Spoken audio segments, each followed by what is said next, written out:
أعوذ بالله من الشيطان الرجيم. بسم الله الرحمن الرحيم.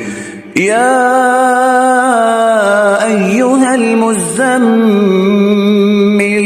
قم الليل إلا قليلا نصفه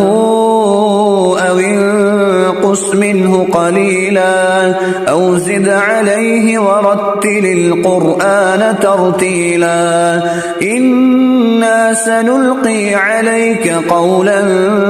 ثقيلا إن ناشئة الليل هي أشد وطئا وأقوم قيلا إن لك في النهار سبحا طويلا واذكر اسم ربك وتبتل إليه تبتيلا رب المشرق والمغرب لا إله إلا هو فاتخذه وكيلا واصبر على ما يقولون واهجرهم هجرا جميلا وذرني والمكذبين أولي النعمة ومهلهم قليلا إن لدينا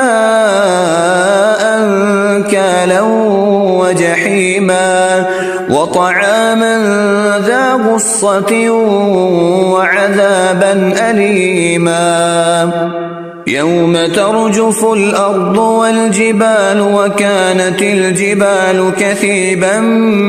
مهيلا إنا أرسلنا إليكم رسولا شاهدا عليكم كما أرسلنا إلى فرعون رسولا فعصى فرعون الرسول فأخذناه أخذا وبيلا فكيف تتقون إن كفرتم يوما يجعل الولدان شيبا السماء منفطر به كان وعده مفعولا إن هذه تذكرة فمن شاء اتخذ إلى ربه سبيلا إن ربك يعلم أنك تقوم أدنى من ثلثي الليل ونصفه وثلثه وطائفة من الذين معك والله يقدر الليل والنهار علم أن لن تحصوه فتاب عليكم فقرؤوا ما تيسر من القرآن علم أن سيكون منكم مرضى وآخرون يضربون في الأرض يبتغون من فضل الله وآخرون يقاتلون في سبيل الله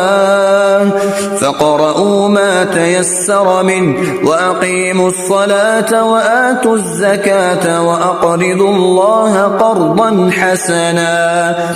وما تقدموا لأنفسكم من خير تجدوه عند الله هو خيرا وأعظم أجرا واستغفروا الله إن الله غفور رحيم. بسم الله الرحمن الرحيم. القارعة ما القارعة وما أدراك ما القارعة يوم يكون الناس كالفراش المبثوث وتكون الجبال كالعهن المنفوش فأما من ثقلت موازينه فهو في عيشة راضية وأما من خفت موازينه فأمه هاوية